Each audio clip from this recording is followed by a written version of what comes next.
Ancient voices, living voices, the sage message.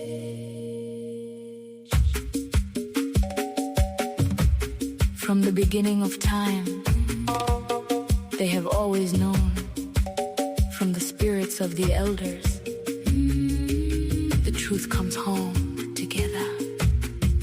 Ancient knowing living voice, the sage message. Hello. Welcome to yet another episode of Sage Sundays with iGugulabeNguni. It's been a really good week for me, and I feel in a way energized and recharged. And just super excited to be here with you guys today. Having said that, I wanted us to follow up on the last episode where I got started on self-discovery of iGugulabeNguni, and there was one last thought that I wanted to share during that episode, but it got so long. And I was really tired. And so I was like, okay, I'm just going to stop here and I'll pick it up in the next episode. So this is me picking it up. And while I had highlighted how idlozi will always come with opportunity, come with accountability if needed, and restoration, it was important for me to come back and speak on those three aspects again in a more holistic kind of way. And in thinking about myself and my existence now as a person that has good understanding of their calling and gifts, what I'll say to you is, while there was a fair amount of pain, and there still is pain in some degree, right? There was also a fair amount of opportunity embedded in the loss, in the grief, in everything else. And I say it's opportunity because I believe I will always be a lifelong learner. And I see how I am still learning from my own grief on how to help other people with their grief.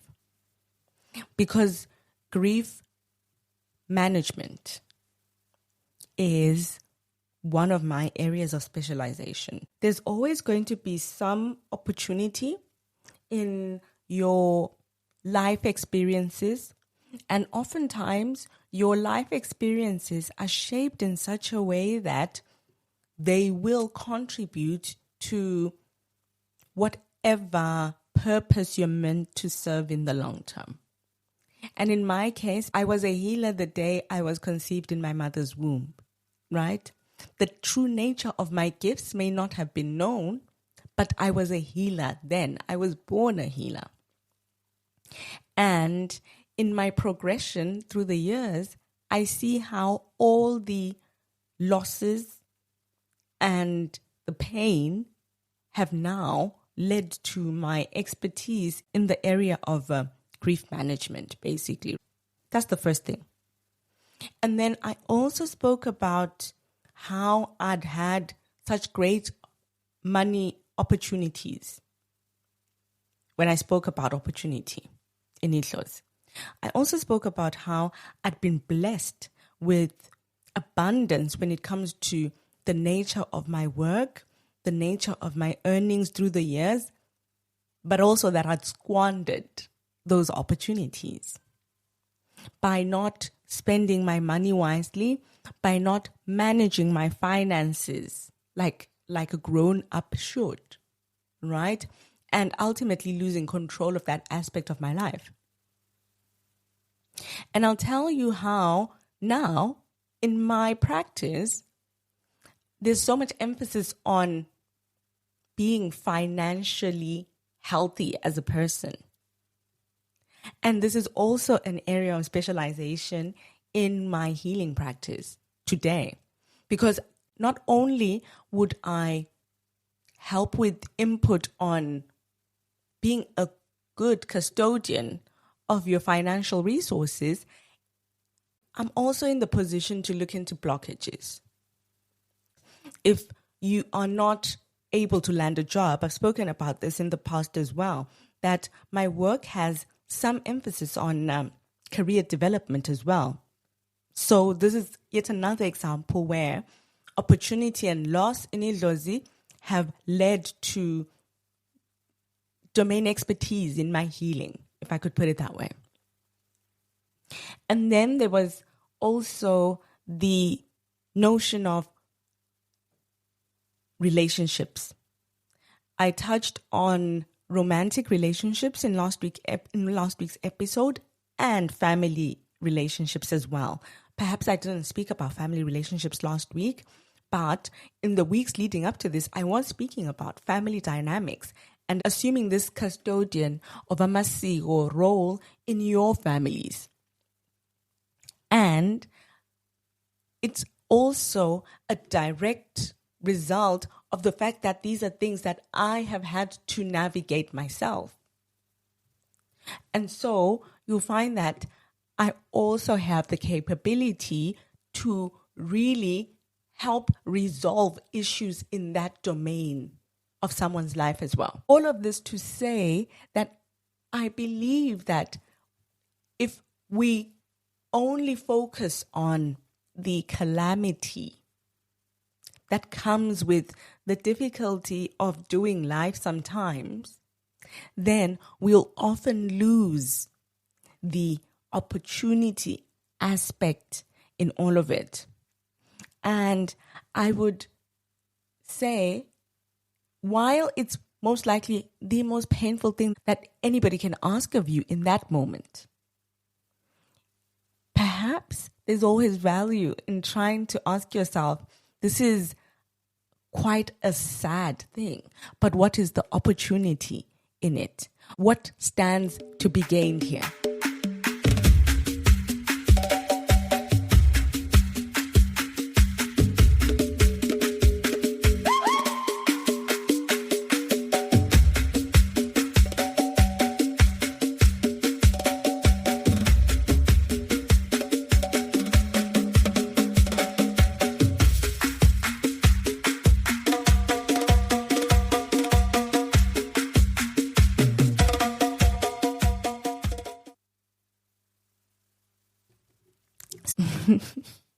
So, moving right along, I am getting ready to go on holiday. So I am now in the precarious position of needing to pre-record episodes, right? To ensure that while I'm away, I will still be able to put out stuff. And this is a really interesting thing because I'm finding that channeling ahead of time is really difficult in some instances, because when I record something, I like to be like, I'm going to put this out today, and so I'm recording it today. It almost feels like freshly baked bread at a bakery, as opposed to buying a frozen loaf from the frozen food section. And pre-recorded episodes feel like frozen loaves sometimes. So, for your sake, I'm not going to say when I'm going to be away and for how long. Then that way, ignorance is bliss. You will have no way of knowing whether this is a live in the day episode or recorded weeks in advance.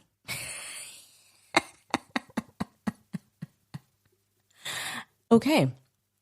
Following opportunity in Idlozi, I then spoke of accountability in Idlozi. And in my reflections on accountability, I pretty much pointed out how, because I had spent years making dodgy decisions, when I decided to complain about where I was in my life, I was held accountable for it. And I think this is something important to have and to do. I was lucky because I had Idlos Lami to hold me accountable in that moment and say to me, perhaps your current position is due to a series of unfortunate decisions that you have made for yourself. However, I've taken a page out of Idlos' books in that sense and started to hold myself accountable as well as I go through life, right? So sometimes I will look at something that I did in the past with the sole intention of figuring out if I could have done anything better in that moment. If I could have been a better person, if I could have been a better sister, a better daughter, right? And I think about this purely because the root of self-accountability is self-introspection. And I would like to stress accountability in this case, primarily because I do not believe that it is possible to be in communion with spirit without holding yourself accountable. Because while spirit will present you with opportunities, while spirit will conspire with the universe to bring you your greatest good, it is only you that can make the decision in this realm to see those things through. And it is only based on one off decision, one wrong call, that you would miss out on all of this opportunity. And as I'm saying this, I'm also thinking about how I have said in past episodes, when you realize that there's a specific block or that you have a spiritual wound, then one of the things to do may be to consider going in for a consultation. And I went for a consultation this week, and your guys, like, what a story. I will let you guys in on this, but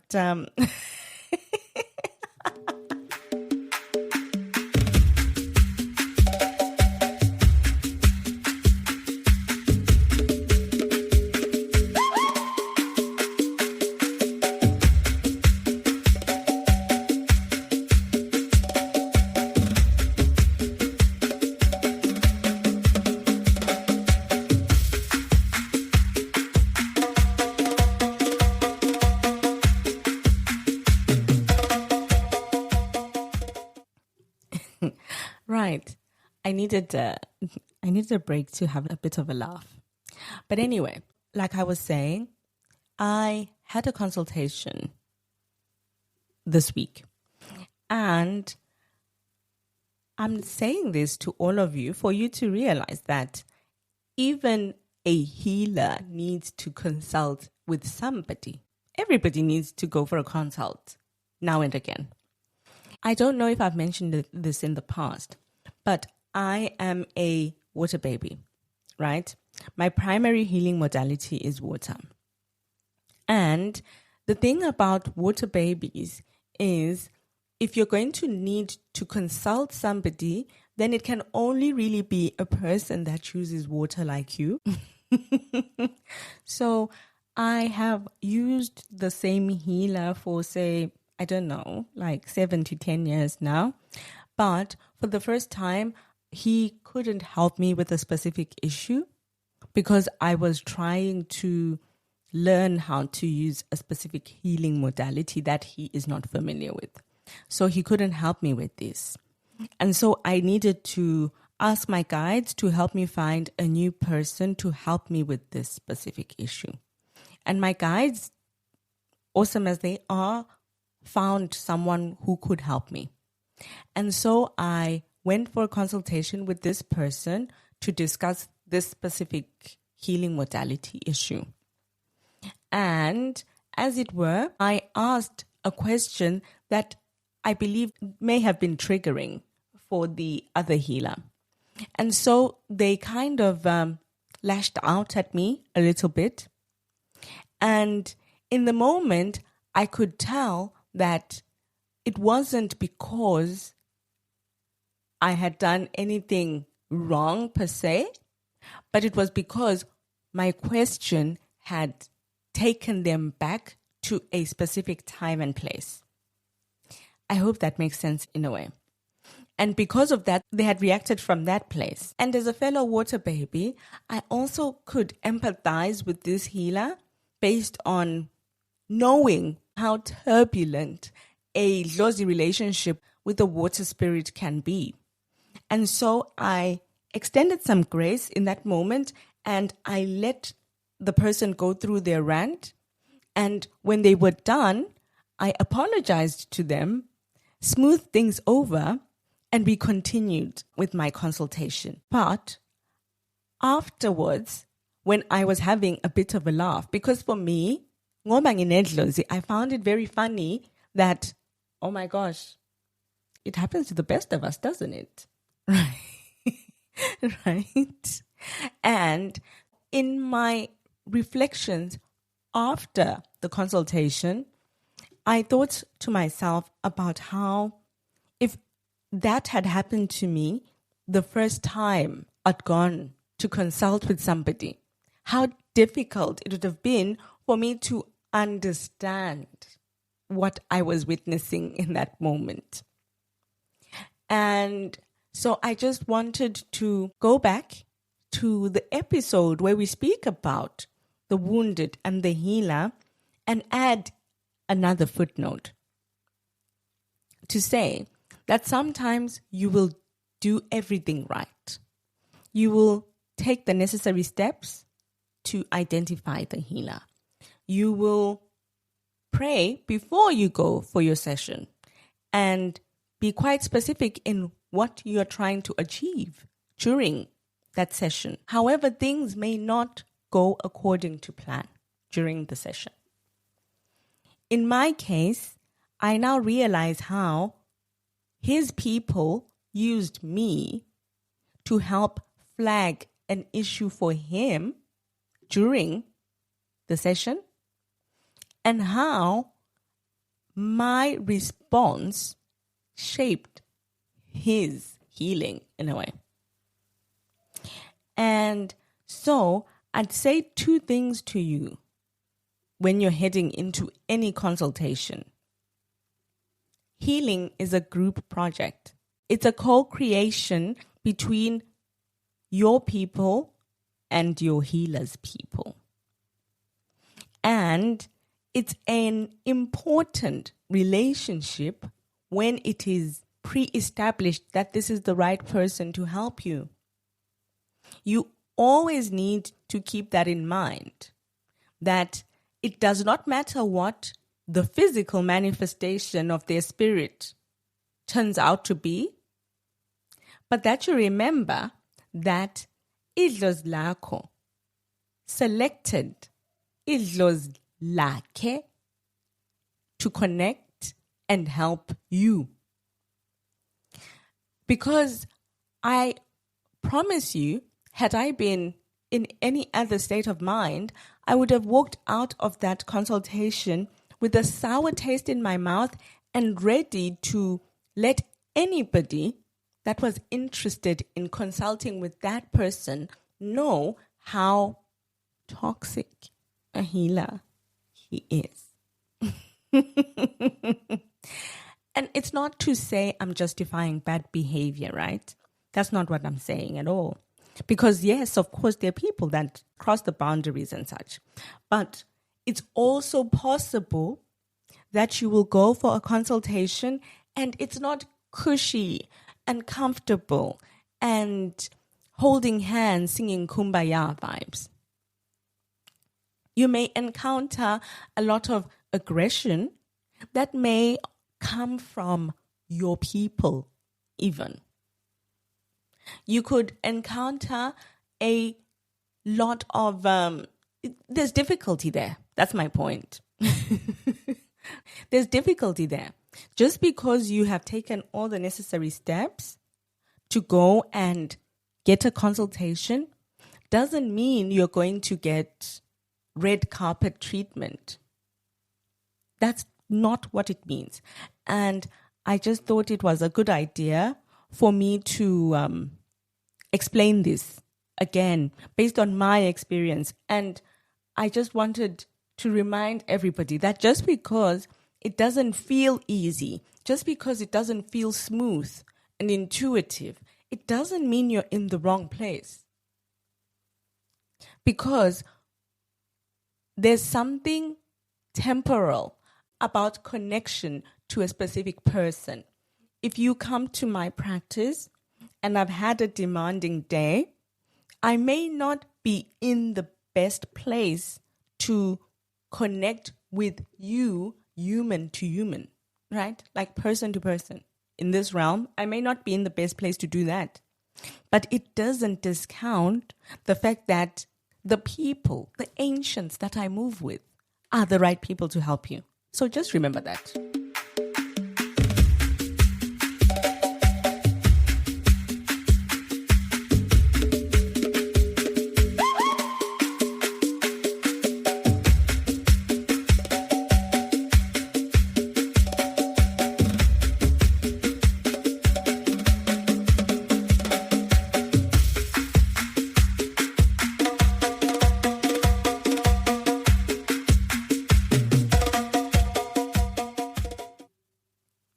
Right. So the last bit, following opportunity and accountability, would be restoration in Idlozi. And restoration is a really tricky bit to talk about. And I'll tell you why. Because this is how most people are recruited into spirituality. Because people will post things on the socials, people will say things, and they will lead with, look at what I have achieved. Because I'm in my Idlozi's good books. And I'm not saying that's wrong. I'm saying it's a more nuanced conversation. Because it's conditional restoration, right? You have taken accountability. You have fixed the issue. And you have now taken the steps that will lead you to a place of abundance. That is what restoration means. But notice how there's a lot of participation required on your end. It's not passive restoration. It's active restoration. You're going to need to actively participate in your own recovery for you to unlock that level of abundance. If you do not make the decision, then you don't get access to the abundance. It's that simple. And this is the part that people who are now in a place of abundance choose not to emphasize. The work that needs to happen in accessing that level of abundance. And so I want everybody to know that, yes, there is great abundance that is naturally intended for most people's lives. However, if in the background you've made a series of unfortunate decisions, then you're locked out of your own abundance. And I'm sorry to say this, but you are your greatest op. nguwe bad vibes in that moment, right? And because Idlozi believes in accountability, the only way to unlock the abundance is for you to start making different decisions for yourself. That's all. And if you take steps towards doing that, then guess what? You're home and dry. You're good. You're good. And this is not to say you will never hear the word no. Right? But you need to keep in mind that sometimes the word no is not now or not this way. Those are two valid instances where you'd hear no. Not now, not this way. And in both instances where I've heard no, and it was either not now or it was not this way, it's usually because there's more. It's usually because I am underselling my potential. Usually.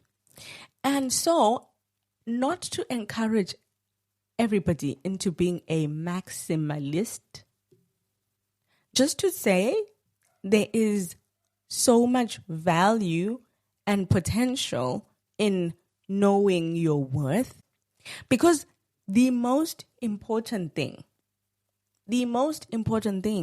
in unlocking that level of abundance and ensuring restoration is remembering who you are.